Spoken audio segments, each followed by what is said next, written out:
So, you want to lose weight? Well, there's only one way to actually achieve this goal, and that is through a calorie deficit. Now, what is a calorie deficit? Well, um, in an average day, doing all your activities, like thinking, even walking around, moving your hands, talking to people, everything takes energy. And you get energy from food. So your body digests this food and has the energy in it, and that's what you use to survive day to day. So let's say you use a certain amount of energy in an average day. Your body needs well, this energy is measured in calories first of all.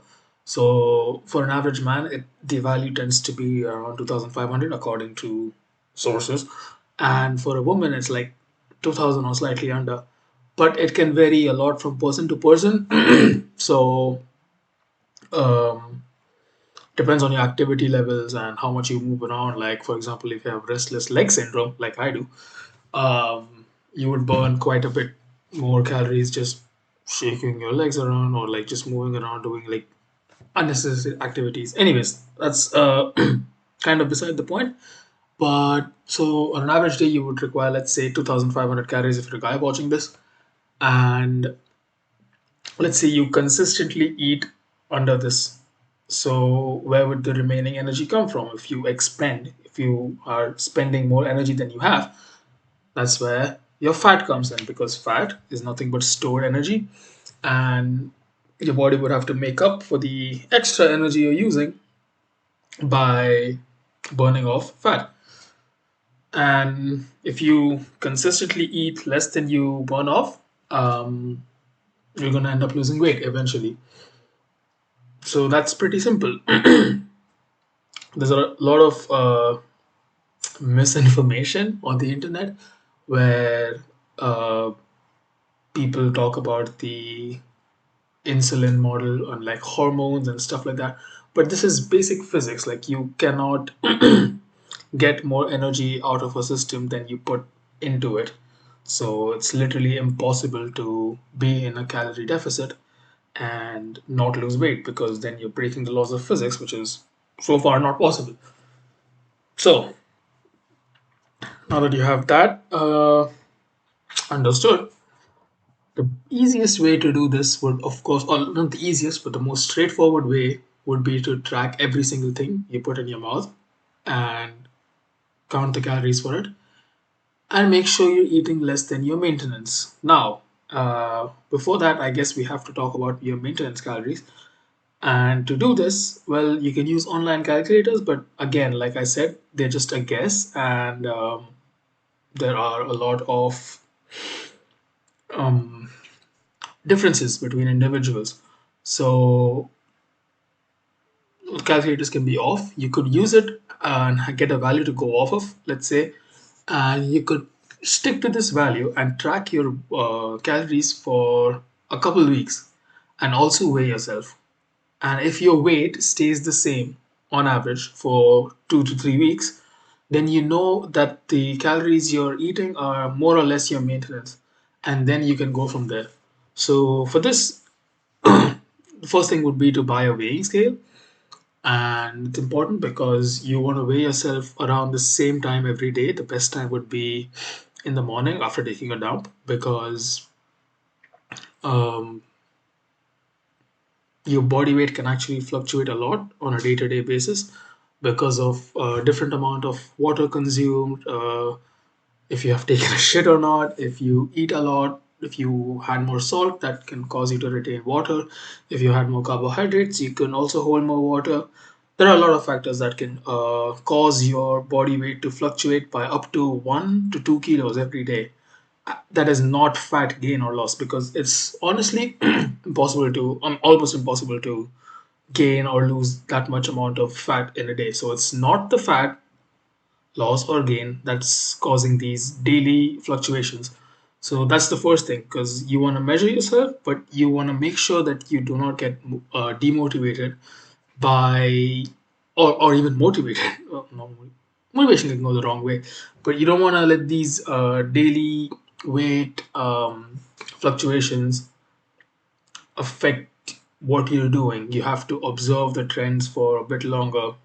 So the best thing to do would be, since you want to try to cut the like try to minimize the fluctuations that are possible, the best time to weigh yourself would be right in the morning when you haven't eaten anything and after you take a dump. So whatever you ate the night before is out of you, and there's still going to be fluctuation, but you minimize it this way.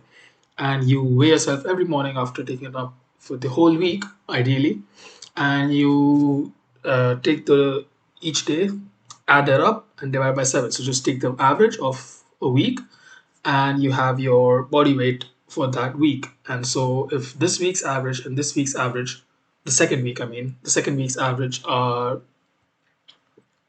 more or less the same, or like you haven't gained or lost any weight, then you know that the weight, the calories you're eating are your maintenance calories, more or less. So the best thing to do would be that, yeah, to buy a weighing scale, track your foods for just 2 weeks. It'll be hard, but you only really need to do this once, so you find out what your maintenance calories are.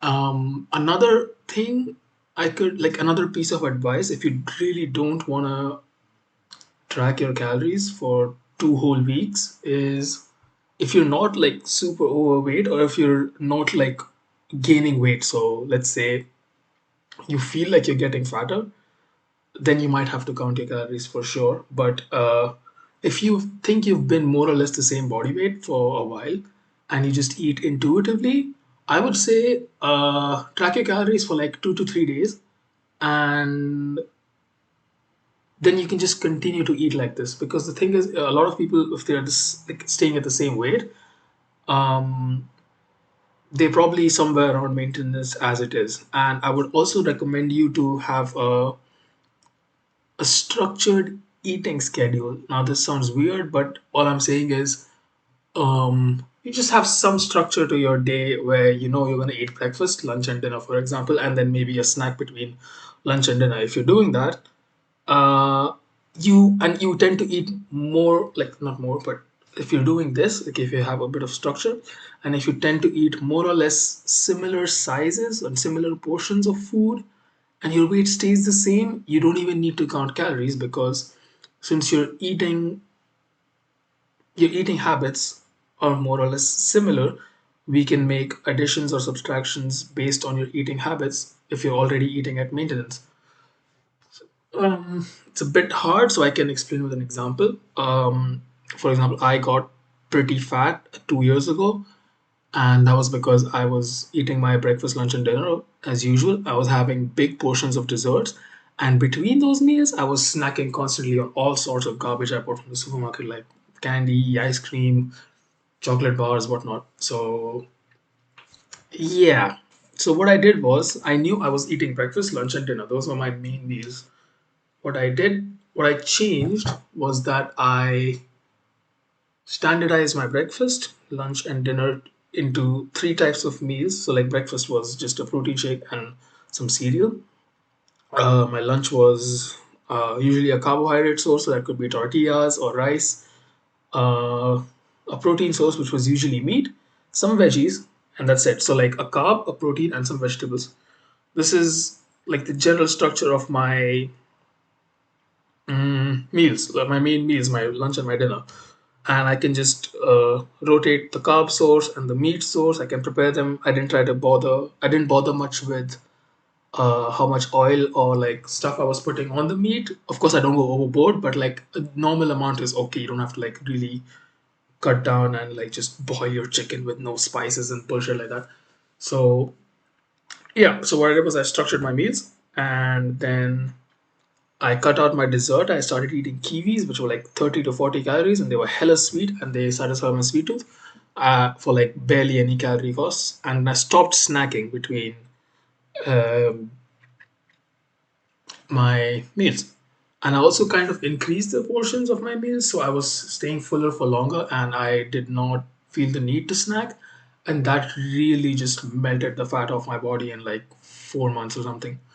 Because this like the problem with having an unstructured way of eating is that you lose track, and it's really easy to just go overboard and just lose track of how much you're eating, and then you end up eating like thousands of extra calories. So yeah, structure helps because, for example, even right now when I'm trying to gain weight, I will not really pay attention to how much dessert I eat, but I know that like after my lunch, I have a generous portion of dessert, and then I'm not gonna have anything until dinner. So I really don't go like super overboard. So having structure really helps. So that's one thing I can recommend if you are not gaining weight current, like if you're not on the way to obesity, let's say, with your current eating habits, then you can just structure your stuff, weigh yourself for a couple of weeks, and since you're around maintenance, then you can come to me and we can talk about what exactly you eat. And that's what I'm gonna talk about next. Is just okay. I need some time to think about this. Right. So there might be some foods that you really like and enjoy eating, and we can change or make little tweaks in your diet that can help you save on some calories. For example, a lot of people love drinking tea or coffee in the mornings, and they have full fat milk and a couple of tablespoons of sugar, which can go a long way because if you're not weighing out your sugar, a teaspoon could be this tiny amount, like 5 grams, or if it's a heaping one, it can go up to like 10. I don't know. I don't use teaspoons, but I'm just guessing because heaping teaspoons are way more. At the end of the day, it's the weight of the sugar that matters. So people could be just saying like, "Oh, I just put like 2 3 teaspoons of sugar in my coffee," and that's adding up to like 150 calories. So the smallest adjustments could be, for example, switching to artificial sweeteners instead of sugar, and you could save like 150 200 calories right there itself.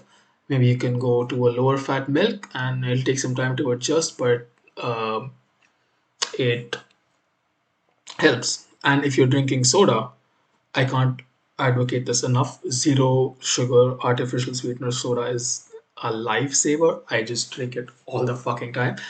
Um,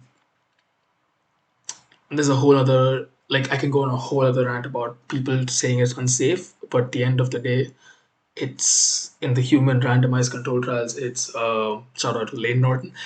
The human randomized control trials, it's shown to be completely safe. And so just by these, like let's say you're an average person and you're eating about 2,500 calories with these eating habits, with coffee in the morning with cream and sugar, and you drink a couple of sodas here and there throughout the day, and otherwise your eating habits are more or less good. If you just make these small changes of just cutting out the sugar and replacing it with artificial sweeteners, and maybe uh, switching to a lower fat milk, that's gonna save you like 300 calories already, easily, depending on how much soda you drink. And that could be enough for you to start losing weight, and that could get you like 5 to 7 kgs of weight loss eventually, hopefully. Not 5 to 7 maybe, but 5 kgs is a decent amount. That's because once you start losing weight a lot, your body, like once you start losing a lot of weight, your body does not want you to lose weight because it'll think you're starving eventually, and so it might reduce your activity levels, and just subconsciously you would do less movement throughout the day, and then your maintenance calories will come down to what you're eating, and then you won't lose weight anymore. So then you gotta consciously increase the activity back up again, or you gotta cut down calories a bit more, or a combination of both. Yeah, that's another thing that I forgot to mention. But instead of eating less than your maintenance, you can also exercise and burn a little extra. But burning calories is really difficult. Like you could do cardio for like an hour and burn off not even enough calories to have like 2 donuts. So it's hard. It's recommended. I would say um, some physical activity is really good, like important, and it's a really good idea to add it in, but it should not, or ideally, you don't want it to be the only thing you depend on to get this calorie deficit.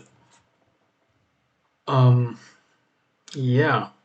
And what I talked about, eventually, once you stop losing weight because your activity has come down, a good way to ensure that your activity levels still stay up even though you're losing weight is to, for example, use a step tracker and make sure you get about 8 to 10,000 steps every day if you're not super active, and also get like 3 to 4 times a week. You can just get some physical activity. It could be like playing a physical sport, doing some cardio, going for a walk. Just the more you move around and be active, the higher the chances are that your activity levels do not drop to reduce your maintenance. So yeah, that's about it. So once you've watched this, um, just tell me what you eat every day, or like once you structure your stuff, just tell me what you eat every day. And if you're not losing weight, then we can make some substitutions. And let's say these substitutions are not enough, then we gotta move on to actually changing the stuff you eat, and actually like making bigger changes to your diet that you might notice. But these small substitutions, like the sugar to the artificial sweetener and the lower fat milk, they're not gonna make you hungry at all. It's just a small change that you might notice for a few days and then you get used to it. And just like that, you lose weight. But for some people, it's not gonna be enough. And then you gotta make bigger changes to your diet that may or may not affect you. But the thing is, as far as possible, you want to try to not make big changes to your diet to the point that you start feeling hungry, because that's when you won't be able to stick to it for a longer time.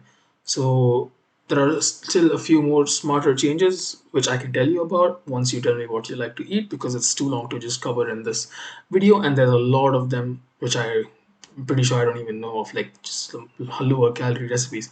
But the principle is to substitute higher calorie foods for lower calorie foods. But yeah, that's been it. And yeah, just try this and let me know. Bye.